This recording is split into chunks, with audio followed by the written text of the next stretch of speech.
afternoon. Welcome to our monthly market update. Today we are going to review July. And I know the past several months we've had kind of a micro view of Marietta. This month I'm going to take it out just a little bit to Cobb County, and I'm also going to give you a little eyes on Marietta High School as well as Walton High School.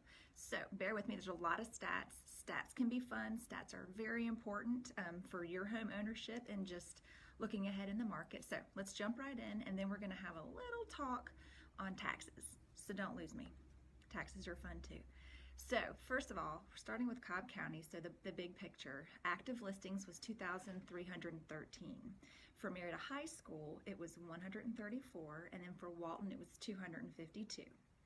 For new listings, Cobb County, 1,279.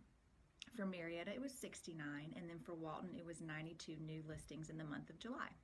Sold for the full county of Cobb was 1,052. Marietta was 59, Marietta High School, and then Walton was 67. So let's see here, list price median. For Cobb County, it was $300,000 was the median list price for homes that sold, or homes that were listed, I'm sorry. For Marietta High School District, it was $315,000. And then for Walton, no big shock, it was $525,000. For the sales price median, overall Cobb County, $297,750. Marietta was $316,000. And let's see here, Walton was $574,000. So you can kind of see the spread throughout the county. Didn't want to get to too many high schools because then I'll lose you quick, but average days to sale in the county was 29 overall. For Marietta High School was 33, and then for Walton was 44. And I think we can kind of attribute that a little bit higher number to Walton as the prices are a little bit higher. Once you get over a certain point, you get into jumbo loan land, and higher price homes generally tend to stay on the market a little bit longer. It depends on how high we are.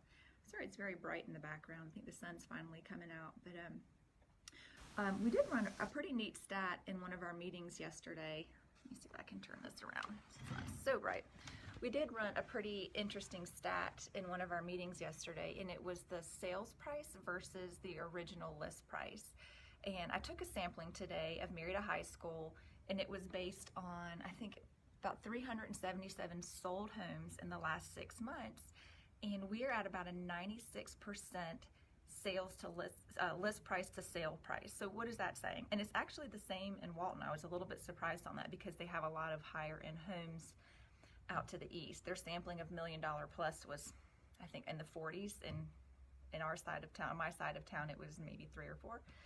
But what that means is if you are listing, you're selling your house for about 96% of what you're asking for your original price. That is definitely a seller's market.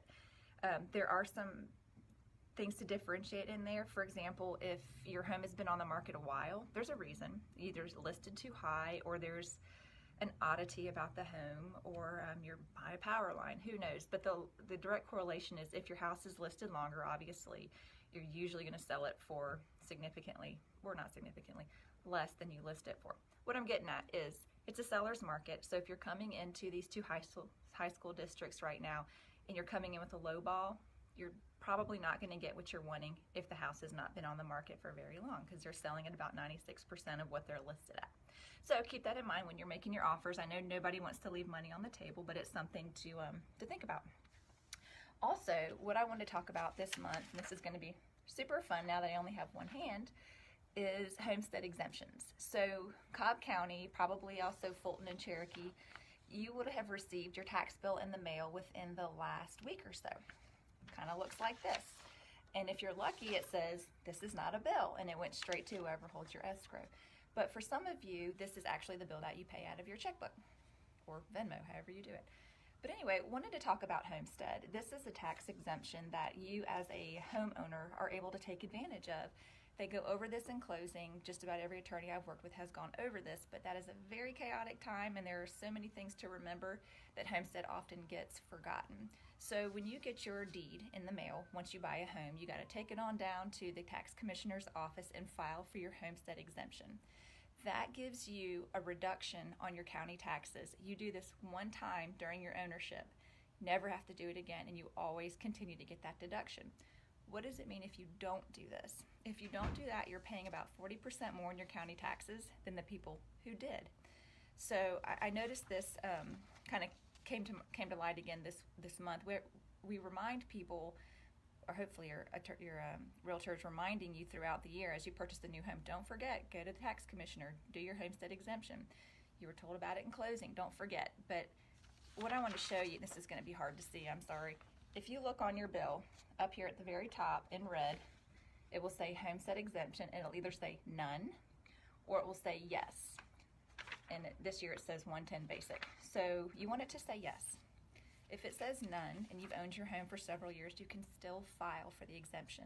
So I'm happy to send you a link to the county that you live in and how you do this, or you can give me a call, or just go to, I think it's cobbtax.org if you live in Cobb County. You can pull your bill if you didn't get it in the mail and see if you're taking advantage of this. That first year, the exemption starts at $10,000. That does not mean you are getting $10,000 off your taxes.